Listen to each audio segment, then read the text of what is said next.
Good. Rebecca, how are Nice. you?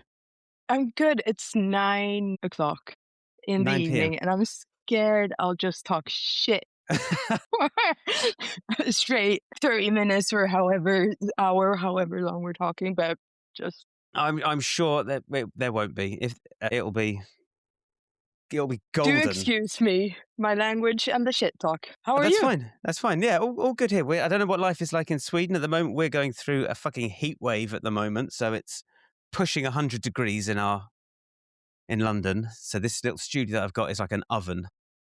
Do you have Fahrenheit in London or N- actually? no, No, Celsius. you were making right.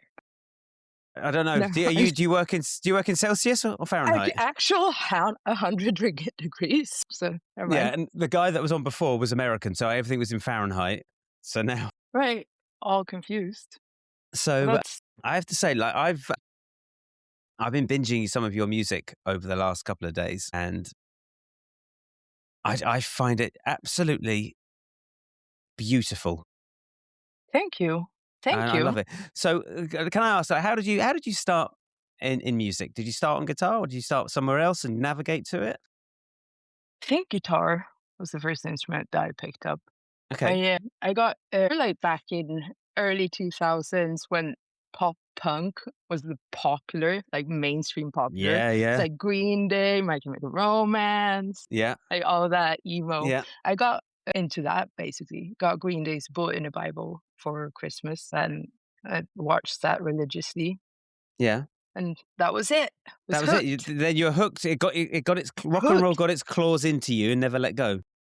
Yeah, punk rock did for sure. Mm, excellent. Nothing close to me. So, what were the first couple of years like learning guitar? I This was also during the time when like YouTube and ultimateguitar.com were Yeah, new. It was like yeah, this resource. So I started when I first started out, it was going to the library to get books with like some tablatures in them. yeah, So your first guitar book, like stuff like that. Very old school in a way it yeah, seems now. yeah. And then it went from that to, like, YouTube became a thing, and it was more Marty Schwartz? Do you Marty remember? Schwartz. Yeah, Yeah, yeah, have yeah, you yeah, and, yeah, like, Justin Guitar and yeah, and them guys, and going on, Ultimate Guitar to find tabs for anything. yeah, I think that's a cool how easily accessible learning music has become. yeah. I mean, the resources that we now have to learn we're kind of at the stage where we don't really need teachers, but I would be doing myself out of a job if I said that. So I'm not going to. So with your learning, did you learn like purely just from going to the library, books, YouTube, internet? Did you go to music college? Did you have a teacher?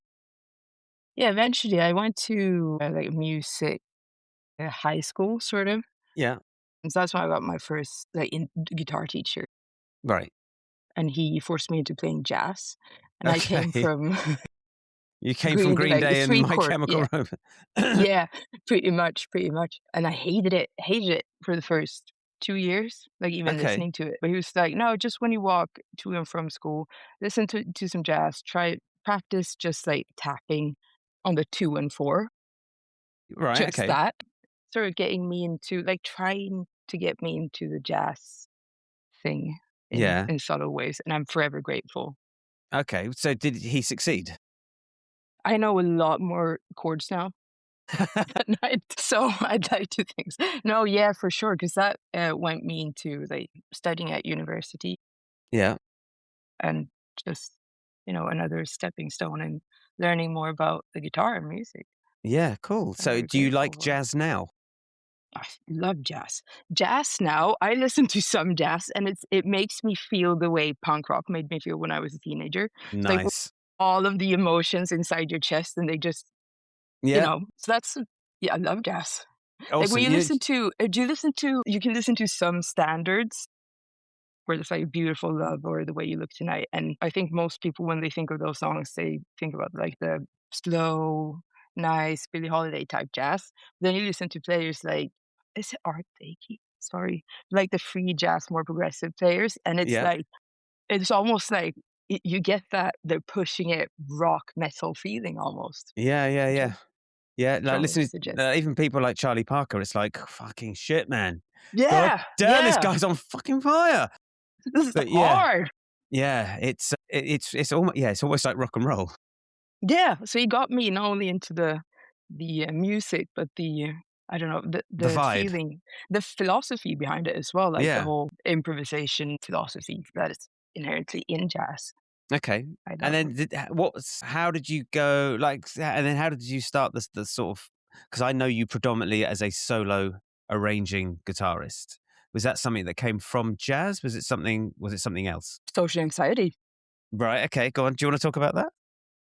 Not now. No, I'm kidding. No, No, that's fine. I don't know. It's just like, I'm joking mostly, but just sitting. I'm always like just sitting with your guitar and a laptop, playing Yeah. around, looking at YouTube clips, learn this clip, like transcribing stuff, going from that into a DAW, like the step isn't that's not too much big of a step, I Yeah. think.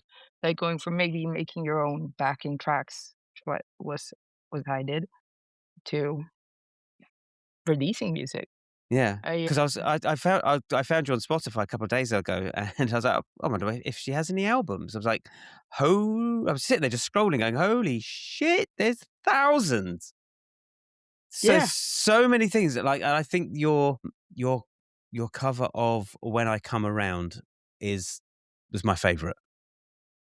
Taking that, it's just that raw kind of just very simple melody and harmony, punk rock music, and you've just turned it into something wonderful. And what I was going to ask you is when you or I would say wrote, reharmonized I and wish. played it, did you reharmonize it, or is that the same harmony, I or can can't you not remember, I remember? probably It's a long did time ago. because I don't usually when I do these covers, which I mostly do on social media, like tiny cover snippets, it's just I don't transcribe the song because I usually know it Yeah, from memory, so yeah, I don't think so, okay, but I'm not 100% sure. yeah. Because I was listening to it, going, "Wow, well, But I think so, what?" I did reharmonize it, one chord, Right, sorry. Sorry for okay, interrupting. that's fine. But I was just thinking, what a great, well written song that is. That it can exist perfectly as this punk rock song, but also equally well as this solo guitar arrangement with a totally different vibe. Yeah, And I think that's just one of the great things about music, because you can just take something you love and turn it inside out, upside down, inside out again, and then have something completely different, but still recognizable or still something that people know. and great songwriting. Mm.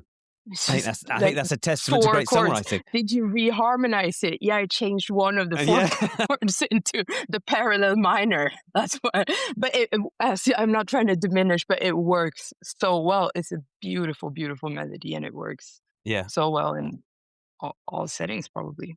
Yeah. So let's talk about your playing. How do you what does your practice look like today? To be completely 100% honest with you, it's just, messing about. Right. I should have a routine, but I don't have that I used to have where it's like, "Okay, from 9 p.m. to 10 p.m. No, from 9 a.m. up to 10 p.m., I'm gonna sit with a metronome Yeah, and yeah. practice my scales for an hour, and then I'm gonna transcribe for a bit, and then I'm gonna Yeah. do that." Should be like that, but I just, you know, sit and improvise to Aretha Franklin live, Nice. um, performances and just mess about with the guitar. Do you know what I this is you are the 99th episode, Okay. and I am yet to hear like the majority of people practice the way that you've just described is how I practice. The guy who came on before, who's like a shredder in the US, that's how he practices. He's I the way that I do it, I get obsessed over a thing, whether it's country, whether it's jazz, whether it's bluegrass, whether it's Yeah. whatever, and I just fucking just jump in and I just sit and play that for until I get bored of it, until the next thing shiny over here, like, oh, well, I'll go do that. Yeah. But I've tried. My old teacher showed me his practice list, and it's the complete opposite. It's like 9 a.m. to 10 a.m., alternate picking, G major scale, three note per string, da da da da. 10 o'clock till 11 o'clock, it's sweep picking, minor arpeggios at 120 Back bit. to school. And his whole 8 hours, his whole day is set out like this. Lunch is at 12 till 1, and then he's doing like, and I was like, "Okay, all right, I'll But give it where's a the go." output? Where's the output? Yeah, I It's said, just I'll give input. it a go. I'll give it a go." And I did it, and, like, I got better at doing those things, and I went back to him, I said, "Look, I've done it." I said, "But I can't maintain it. I can't. I my brain doesn't function like that. I can't be that organized and that almost like almost military. I can't do it. I flitter around between things that I like, and I think that from doing this podcast, I think that is how most people practice. Yeah. Did it But I don't. also kill like, the fun in it a bit Doesn't it for you? just? Yeah. Because just when you told me about his day, I was like, "What? That sounds That's terrible." yeah. But That's I just like all theory, all school, no actual creative output.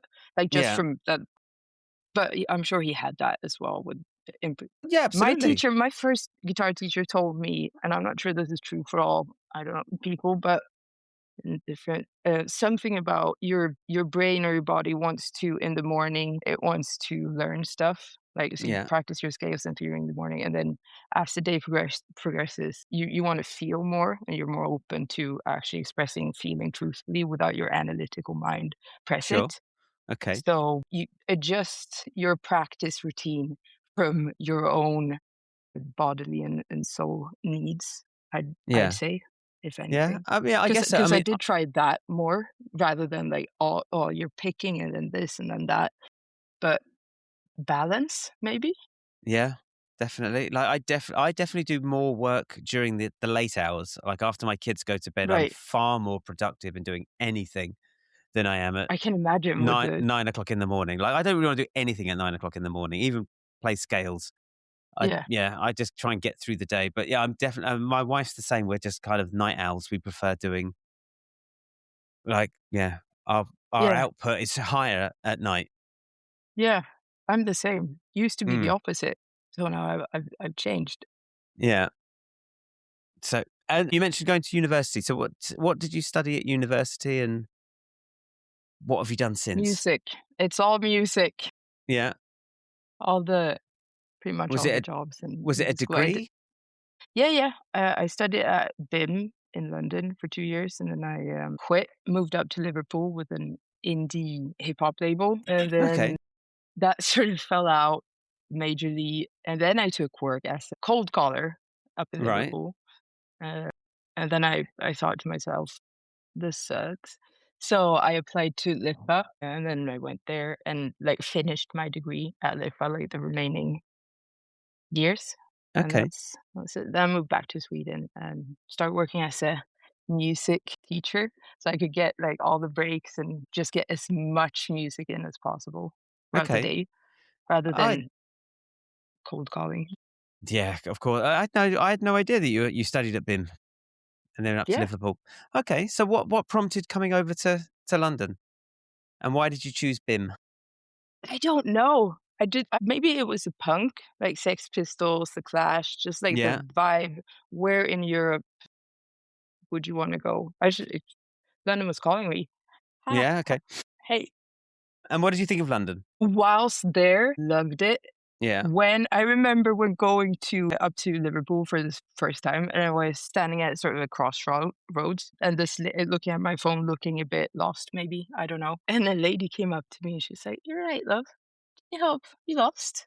And I just compared that. That was my first sort of interaction with anyone in Liverpool, and then I compare that to, like, the stressful London, like, Yeah. if you're standing 1 centimeter wrong side of the escalator, you're run over. That sort of Yeah. stressful vibe I Mhm. found, London's great, but when you go outside of London, you realize, "Whoa." You sort of go, "London's stressful." It's a different part of Yeah. the country. It's Yeah, almost like a different your world. shoulders yeah. But for music, wow, London's a great city. Where are Yeah. you based? Where are you? So I'm not far from London. About 20, 25 minutes south of London. Right. We're So in what's the place called? it's Sutton. Sutton. Nice. Sutton, near Crystal Palace. I don't know Oh, if okay. you so yeah, Yeah. I'm about 20-minute drive from Crystal Palace.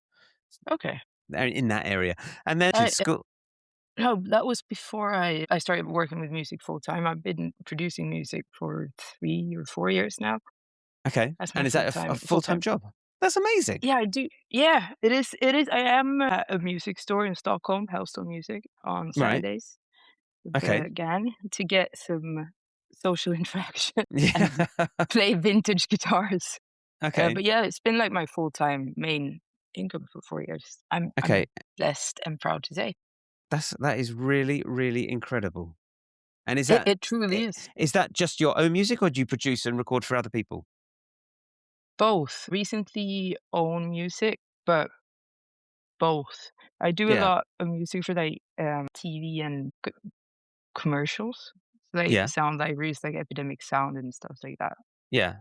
So it's Okay. like my own music that I wanna make, but people use it, for their Yeah. projects, Yeah, I've used visual Epidemic projects. Sounds myself. I used it for Yeah, when I tried doing the YouTube thing during lockdown. I think it was Peter McKinnon. I don't know if you know him as a photographer from Canada? no, No, no, used to watch a load of his videos, like, amazing photographer in Canada, and he said, "Yeah, all the music that I use Epidemic Sounds." So I jumped on there and I got a subscription, and yeah, I got loads of great music on there, like loads yeah, of really fucking amazing music. And yeah, so, yeah, so that's cool. So you truly. how many tracks do you upload to Epidemic? They're changing structurally now, Mm, I guess, with the whole AI. yeah. She said with a deep Yeah, I heard that.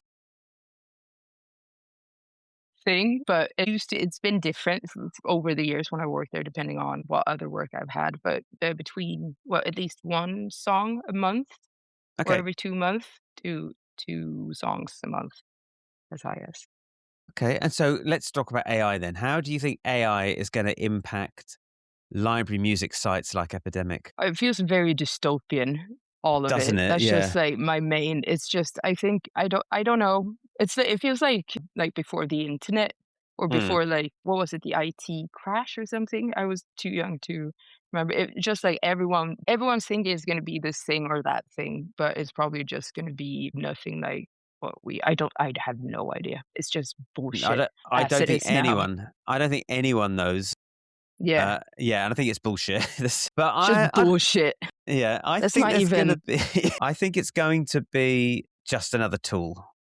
right. And I Yeah, think that there will be people who want to people who want music that don't really wanna pay for it will have AI generate something for them. But yeah. I think people who actually want something that feels like music will still hire musicians, or they'll still pay for library music that's been created by people. Yeah, we'll see. You can start to tell now where it's at least with the vocals, like see some artists on TikTok like Mm, promoting an AI made song, yeah. and it's like all of it is. Like, did you hear? No, let's not go there. But No, go on, let's go there. it's you can you can sort. There's this thing on the vocals, like when you download the stems, which is sort of hard to get rid of. I think because you can hear it very clearly in a lot of AI stuff. I was gonna You say cut out for a second. What can you hear clearly? it's like this little noise for the in the mix of it Right. when you use AI stuff, which you can sort of hear in there's a bunch of AI songs on Spotify right now, obviously. Yeah. So I think it have you noticed that it's getting easier to discern what's AI and what's not? Do you know, I'm not actively going out and listening to AI music. I listen to Maybe one. that's why I'm so upset about it. Maybe, It's yeah, all I maybe. consume. Yeah, I remember when, like, the first I think it was the first AI band that I saw on Spotify that was being kind of pumped around by Rick Beato and people like that, and Mm, I yeah. listened to one track and I just turned it off. But there was something like, uh, Uncanny Valley. possibly, I can't remember what it was, but there was something. It was like when you watch a movie and they make an android to look like a human being, and it doesn't quite act like a human being. Like Uncanny Valley. some weird sci-fi kind of thing. It was just slightly eerie, something uncomfortably and unhuman about it. Yeah. Yeah, like, what's the Body Snatchers, the Invasion of the Body Snatchers? When they get taken over, they still look like human beings, but there's something off. And Yeah, that's just what AI music or that particular AI song or band sounded like, just slightly off. yeah, I agree with you. It's a uncanny valley, all of it. Yeah, Dystopian, just like it looks like a human, but it's not, you can just tell it's not. yeah, like a Terminator. Something, yeah, something Yeah, within you just doesn't resonate with it. yeah. It's scary times. The same with, like, all industries right now, being if It's the not same with all, art. obviously, but yeah, art with, like, speaking commercials, like, the whole graphic design part Mm, of everything. yeah, It's just yeah, you can tell. I don't know. You sort of tell where it's, like, where capitalism runs the show, sort of where money runs the show and where heart runs the show, like, industries where you want to cut costs, as you were sort of mentioning before, like mm, people who just want something cheap, like fast, like using it for an album cover for indie artists who don't have a lot of spare money, you yeah, know, stuff like that. yeah, But for people like us who actually want to consume music and have that uncanny valley vibe, I think, yeah.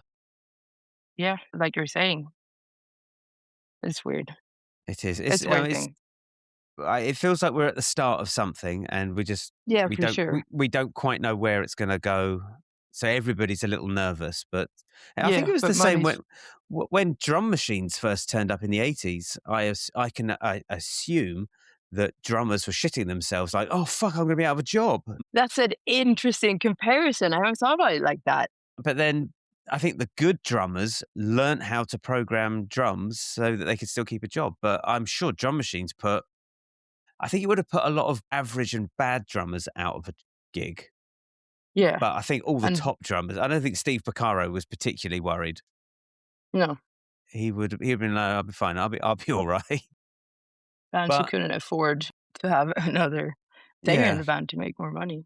maybe, yeah. Or just made it easier or cheaper to produce pop songs in the 80s that used synthesizers and drum machines. But then that also created a certain sound as well, which is kind of defined by like 80s pop music. That's true. So I don't know. It's We're just probably gonna maybe define one era.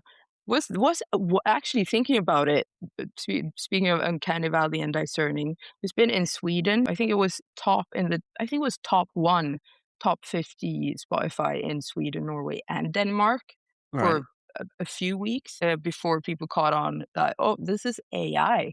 Yeah. Yeah. So so there's that has been, yeah, tried and Yeah, well, tested. I think People also don't. that I think people certain music services are now gonna have to say and state this is AI music.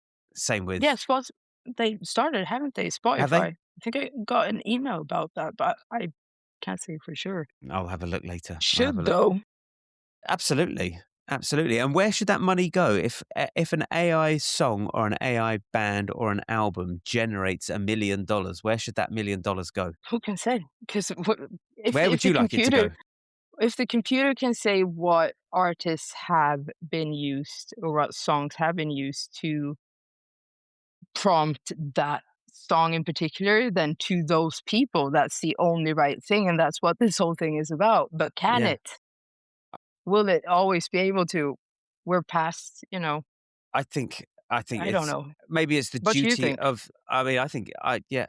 Let me just regain my thoughts here. Guys, I think if a song generated $1 million, an AI created song, then that money should be filtered back into artists. For sure. Not necessarily just the artist that the AI was trained on, but it should be filtered back into all artists because it's almost like a snake eating itself. That if its AI generates music, then it generates money, and then the money it generates goes back into Spotify. You just got this everlasting cycle of c- persistent growth that I don't that ca- I don't know. That just seems inherently wrong and evil, and as you said, dystopian. Yeah. That should be Money filtered back. driven and yeah, exactly. Yeah. That should be Oh, man, filtered we back. need to talk Yeah, about body and soul now. yeah. Enough of this fucking So let's talk about getting analytic. better. What's your view on your playing and getting better, and how's that changed over It's the years? it's become more about being less analytical Hmm. about things and getting back into my body and getting back into what it was like before.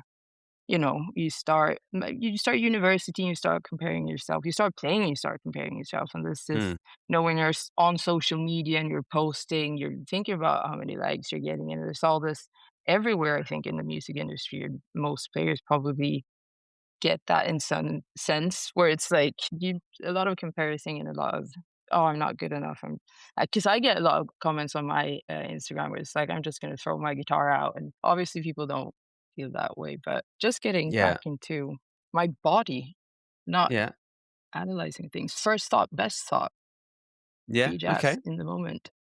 yeah. And so, It's really how more do about you? that. Is there anything that you use at the moment to gauge how if you're getting better or how you're getting better? Do you set your Instagram. yeah? I, How? I want to view that as a practice diary for myself so I can go back rather Okay. than a promotional So you use it. So tool. you'll look back on videos that you made a year or two ago and go, "How's my playing there? How's my 7 years. Yeah, yeah. yeah? Okay. Yeah, since I think I started posting in 2005, so 10 years at least, maybe, Wow. almost. Okay. It's, yeah, same with YouTube, posted videos there. So Yeah. even though I'm a bit when I go back and I look, I go, "Well, that's not a good oh, people can see this." It's good for, Okay. ego breaking and also just looking at the actual progress. Yeah. And so when you go back and you look at your videos, you go, "Ooh, I need to work on that." What's your method for working on whatever it was that you just spotted? I think it's more when I see, ooh, it's more about like the video itself and I think I was more self-critical in what's this video? What are we looking at here? Okay. But what I see in playing when I go, oh, I forgot that lick. Let me That's nice. There's a lot of Mm. stuff like that. Just you were onto something like that where you have these periods where it's like, I want to do jazz now, I want to do Yeah. blues now, I want to do country now. And Mm. so I can see because I do that as well, but I forget so much. Yeah. Like at least 80%, but I have these three country licks. And Yeah. then you can go back and go, that's a nice, oh, I remember that, or I remember that chord change. Yeah. So O mostly positive in a musical way. okay. And so what's your what how do you sit down and work on something? Depends on what it is. Are we learning a song for, a session gig, or Let's are say we or let's working say on getting out our true expression when improvising? Or let's tackle both. Let's say you get dropped on a session, someone sends you over a chart, they're like, you got to come in 2 days' time, and you're kind of struggling with it. What's your process? write it out, Yeah. write the chords out several times until they stick, and Okay. then piece by piece, verse over and over again until that sticks, bridge until that sticks, and then just piecing it together. Yeah. That's my usual for learning songs. Okay. And do you do a lot Do of you, do session you stuff? No, not No. anymore. Okay. So that was a terrible example.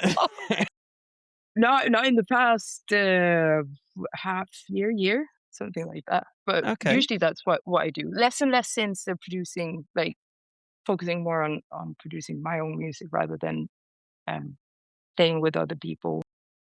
Okay. I And how sound how very isolated and yeah. lonely. Yeah.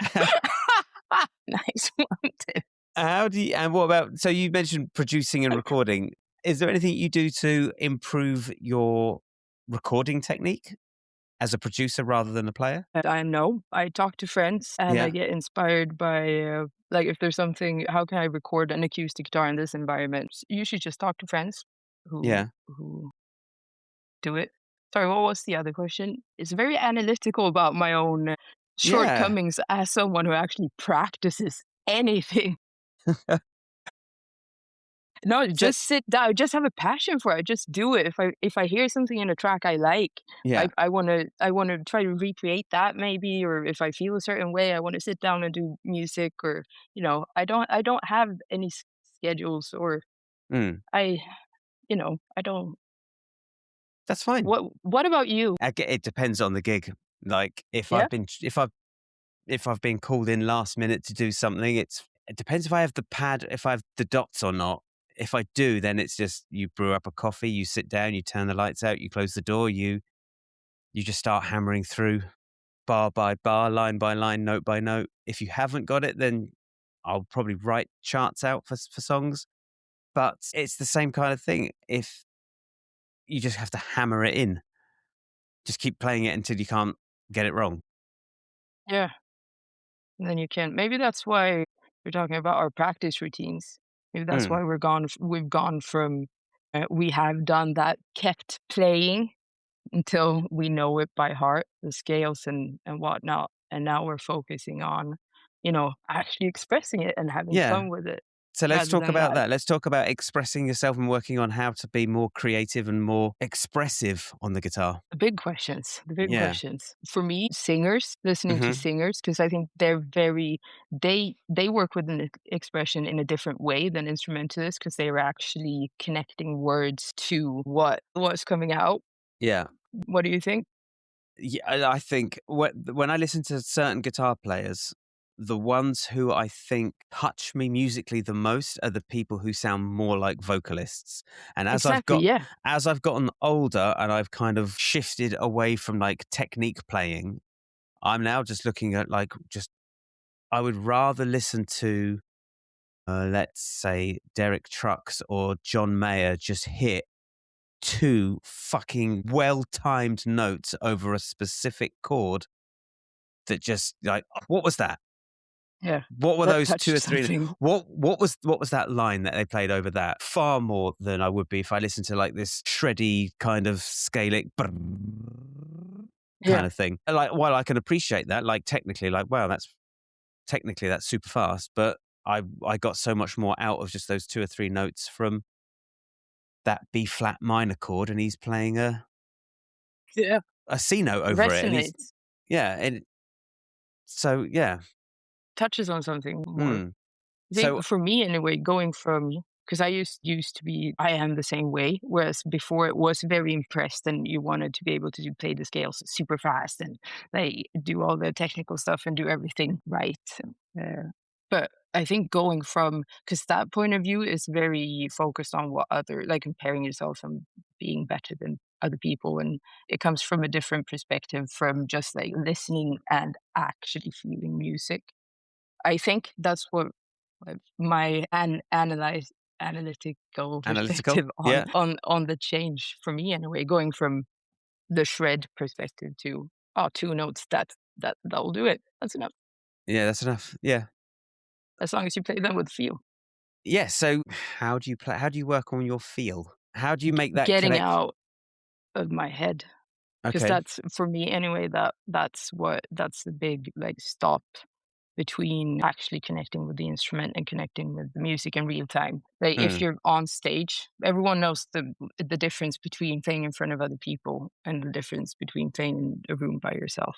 yeah, So think it's just about how for me and what I've worked on is getting into that when there's other people around. How do you do that? What's happening? What's yeah, actually happening? How can how can your head get this much in your own way? I think I meditate a lot. So hmm, I think one thing is being good at seeing those little moments of self-doubt that fucks everything up. Like, for me, it's like, "Oh, I played that note wrong," or "It didn't come out the way I wanted it to come out." And so the feeling in my body and my thoughts kick in and I go, "Oh, fuck, that's not oh, how will I save this? I'll just do that. Oh, fuck. Oh, no, that's terrible. Oh, no, I missed that." yeah, It becomes a whole thing, and then you're lost, you're out of it for 30 seconds until you hmm, get back into it. I don't know, what's your thoughts on the yeah. curse of the red light? It's yeah, it's also that, but like you said, those perpetual thoughts that keep. No, you've done that wrong. No, that's out. No, you're off time. Yeah. You're off the bit. You're off. I think you have to learn to shut that voice up. Like How do you do that? I did a show. This actually happened to me on the last show I did. I got to a section of the song and I had I'd missed a repeat bar or something, and I was 5 bars ahead. And I'd played up this whole passage. I finished where I thought I was supposed to finish, and the band kept playing. And my head started going, you played ahead, you missed the repeats, you've done this, you fucked up, everyone's going to know you're not even playing. You're supposed to be playing right now and you're not playing. I don't know, you don't even know where you are. And I'd had to say, just shut the fuck up and wait. Yeah. And we're just going to wait for the song to come back in on verse 3 or whatever, wherever we were. And the MD counted it all back in because there was the big vocal. It was for a musical, so there was lots of It lines needs on to be. stage. So I just waited for the cue to come back in, and I just played it like I played it the last 5 nights. But shit like Do you that think happens. that would have been it does, for sure. Do you think that's easier in a setting like that where it's very structured and you have cues and you have your sheet music? Whereas if that would have happened similarly, if you'd improvised, if you were in the middle of improvising something I think if for I was in the yourself. middle of if I was improvising, I wouldn't have run forward Yeah? because I would have just been. I think when you're reading, you kind of get stuck in the just read, and you stop Yeah. listening. So for me, trying to balance that reading and listening is a thing that I need to work on. But if I'm improvising, if I'm on stage, or even if I fuck up, even if I'm improvising and I come in the wrong key, and I drift out of time and I get lost, then I will try and find a place where I can just stop and come back in again. And I found rather than trying to constantly try to keep putting fires out, I have to stop and almost do like a hard reset and then come back in again. What's your techniques for getting to that point of the reset? Yes, you got to just stop, take a deep breath, realize that it's not the end of the world. And and then you got to come back in again. If the music permits you to come back in again, if you've stopped where you should have stopped, but you've just done an awful guitar solo, then you're just gonna have to go back and practice. You're gonna have to go home and sort True. that shit out. Yeah, for sure. Yeah, Ain't that the truth? Cold yeah, hard truth. it is. Yeah, it's obviously it can be a bitter pill to swallow, and if you're new to it, it's a shock realization. Like one of my teachers said, like you mentioned it, like it's one thing to play it at home, and it's another thing to play it on stage, and that's where your playing gets stress tested. Exactly. Can you do it? Can you do it on Exactly. stage? If you can't, then you need to go back. You need to come back to the drawing board. You need to come back to practice. You need to go back and figure out why it didn't work. Why can't you do it under pressure? And try, if you can, try and simulate pressure. For sure. If you have a That's a teacher, good yeah. just say, look, I need you to simulate some kind of pressure. I don't know how you're going to do it, Get but a have friend in, get some of your crush to listen to your playing. That will simulate that'll do it. Yeah, pressure. play it faster as well. If you figure out what the That's a great tempo one is, from the yeah, play it that's a good one. faster. Play it For faster. learning a song as well. Yeah, I want to talk about Johnny Marr. Yeah. What was it like? Did you get to work with him, or No, we was it just a just meet? yeah, it was an introduction to a mentorship that's spanned a bit over the actual course of the so to speak. It was an initiative by Epidemic Sound Right. called the Bridge to get they did was it Richie Hawkins? They did a previous The Bridge concert thingy with Richie Hawkins, who's this that is a legend within the techno EDM scene, I think. All And right. they got some EDM producers to go get mentored by him basically. And for this Okay. Johnny Marr Bridge, they got me as the I guess guitar representation. And then Yeah. they got Christopher Moe Witlesen for the he's a composer, so he does like cinematic, huge Hans Zimmer, Right. like I see. yeah. So Yeah. that Yeah. was that connection. And then Kylie Bird is her name on Instagram, but you have to double check that as the songwriter aspect. Okay. So we got to go to Manchester in his studio in Manchester, and we hung out, had some tea that he had drunk during the Yeah. recording of one of his albums that he described as a super that made that album basically. Okay. Great tea, great tea. And then he listened to our songs and we just talked music and guitars. Oh, we talked guitars Yeah.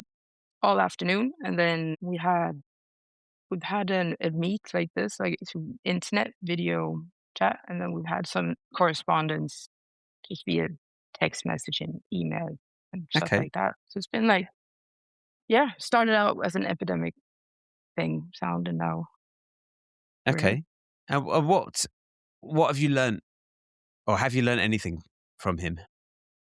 Of course, I've got a notebook filled with wisdom, which you can. I'm auctioning that off right now. It's a hard time for me. Okay. Yeah, I've learned so much. All right, let's talk about First of let's all, like, just getting into, like, acoustic guitar, because I read somewhere that he'd said that if you only play electric guitar, you're half a guitar player, and I only play electric guitar, so and I you have to asked get him an about acoustic. that.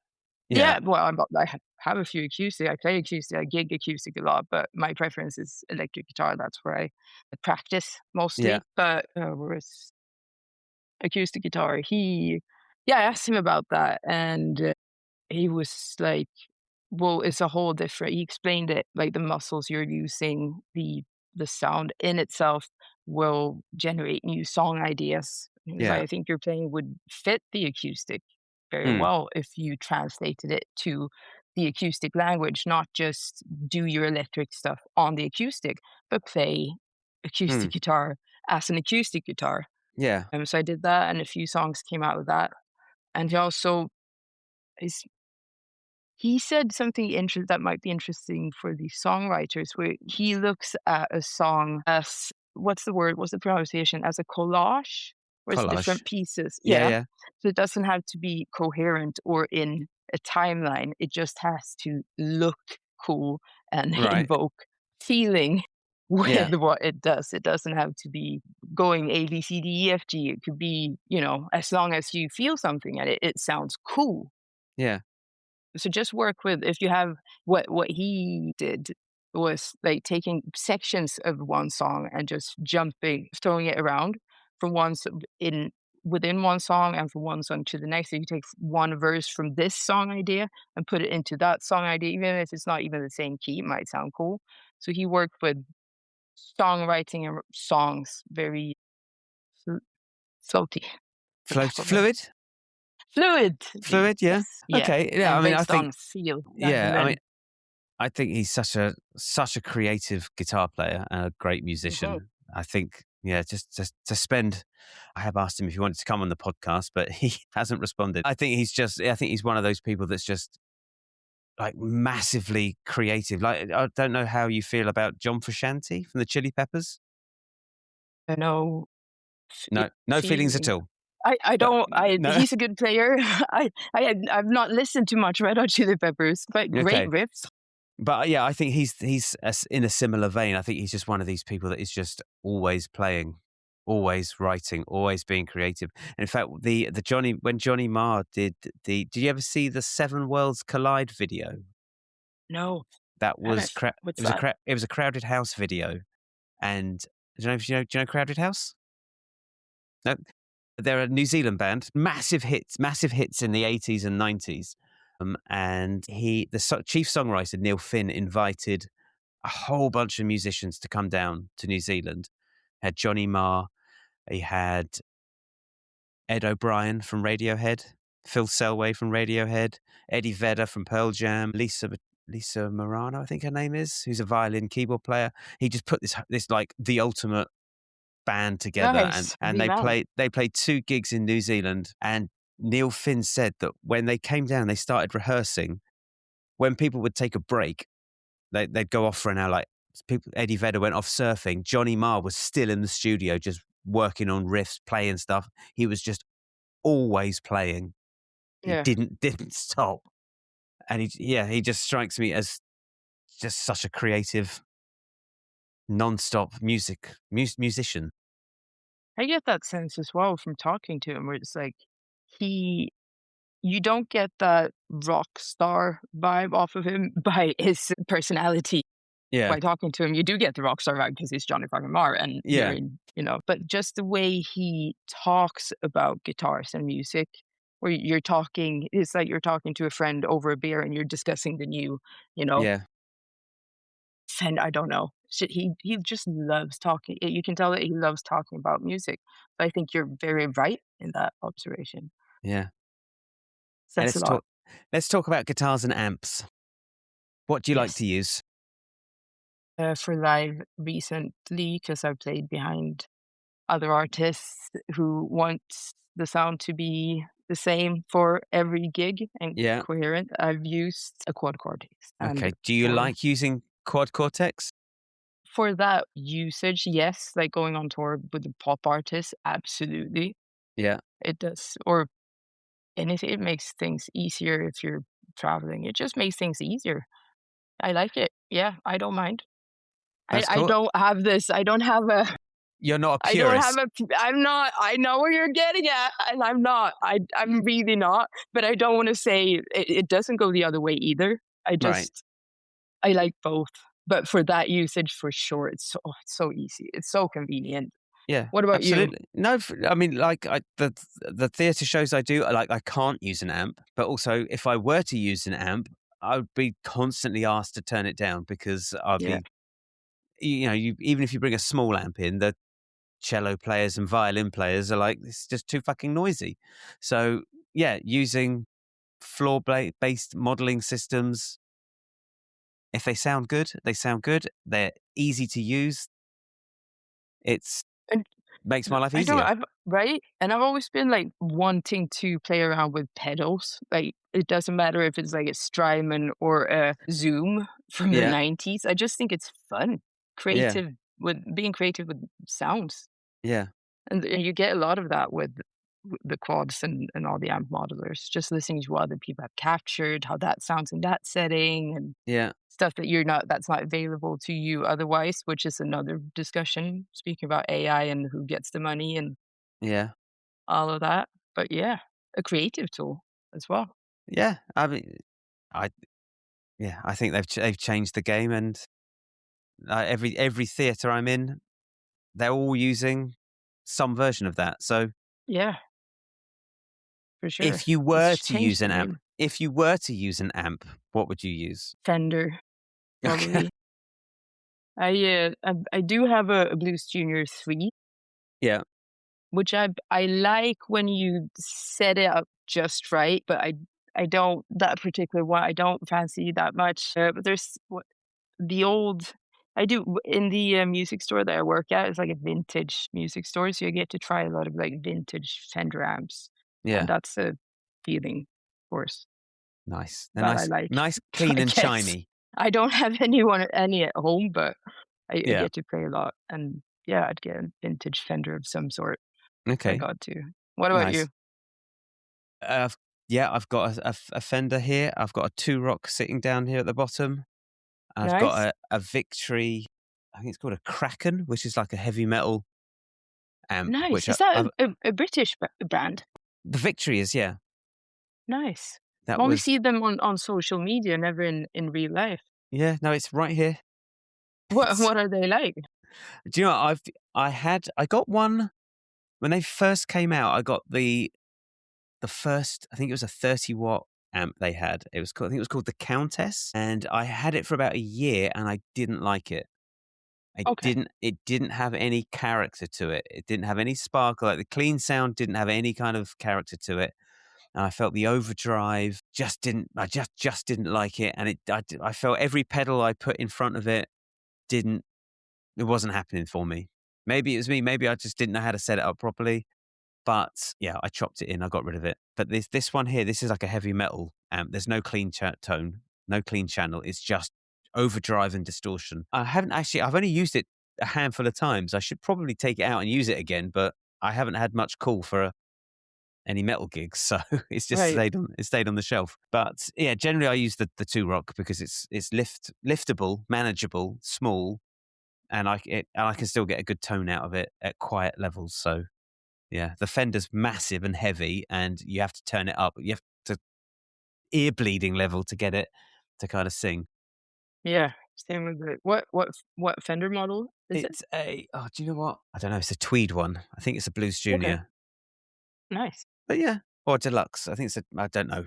Do you know what? I've never been someone to know the names and models of the Yeah, stuff. me too. I forget shit. I It's felt awkward when you asked me before, but I don't feel as bad now. But my Blues it's Junior is the same though. You have to crank it to get yeah, like that nice stratty, that sound that you want out of yeah, it from yeah, like yeah, yeah. Strat plus Fender combo, which I know. impossible in an apartment anyway. Yeah, ridiculous. So what have you got going on for the rest of the year? Attenuators. It's yeah, I do have one, yeah. It what nice, good. Get one maybe? Again, I used it on one gig, it was the Captor. Okay. I used it on one gig and I couldn't get a great sound out of it, and again, I just put it on the shelf and I'll come back to it when I've got time. I have so many things like I've got that so as well. much. I've got a load of pedals over here as well. I bought some Yeah, pedals that are just sat on the floor, not gone on a board, not even tried it yet. at some point, you'll need it at some I point. will at some point. I will need that. I'll get called for that gig. Yeah. Yeah, yeah, So yeah, they'll call I'm in glad I'm not the only 30 one. years to be like, "Does anyone has that vintage sound from 2025?" I Yeah, have. I It's like do. I've got 50 it. years later. Gig's mine. Finally. Yeah. Yeah, I know. It's gear, that's I'm a fun. sucker for it. I'm a sucker for buying gear and never using it. Yeah. Oh, I okay. should. Are I you the should. same with guitars or only like the No, amps and pedals? I've got a handful of guitars that I keep buying. I usually what because my birthday and Christmas are really close together. And when my wife says, "What do you want for Christmas?" I say, "Just get me vouchers for the guitar store." Same for my parents, just get me vouchers. So I usually come every February, March, I've got a good chunk of change and I go and get myself a new guitar. So I got Nice. That's a so system. I got this. I got this year, this Ooh. pink Sir, no? it's a Charvel, Oh, yeah. Nice. pink, So is that slight more pink, of yeah. a metal It's a little bit, but right, the single coils sound really nice. nice. So, yeah, and I didn't have Bolt-on neck for yeah, and what's I've never been one for, like, for whammy bars, I've never really used them. So I thought, "You know what? I'll get one that has a good tremolo system, I'll set it up, and I'll have it so that I can do dive bombs." So have you been doing a lot of dive bombs I since getting it? did it on the last show I did. I took it in and was like, "Fuck it, I'm gonna Nice. use it." Nice. So that's cool. Yeah. So I was going to ask, well, what have you got going on for the rest of the year? Anything good? Festival season is upon us. So any festivals or anything? No gigs No. lined up. It goes just right with the theme of me being a very isolated, lonely producer in my bedroom. No gigs lined up. Just focusing on making. Actually, I'm lying to you. I've got one solo gig coming up for the first time. Just me and Okay. my loop station and my guitar. Okay. Huh? Snap out of it, Rebecca. We've got Nice. things going on. Yeah, in October. Nice. Well, I wish you luck with that. Thank you very much. But No, just keep I'm gonna have to duck out. right. But it was been lovely to chat with you. Thank you so much for your Great, time, great chatting with you too. Thank you and for having me. best of luck with everything going on for the rest of the year. And we will speak soon. Speak soon. Take All right. care. Thank you. Bye. Bye bye.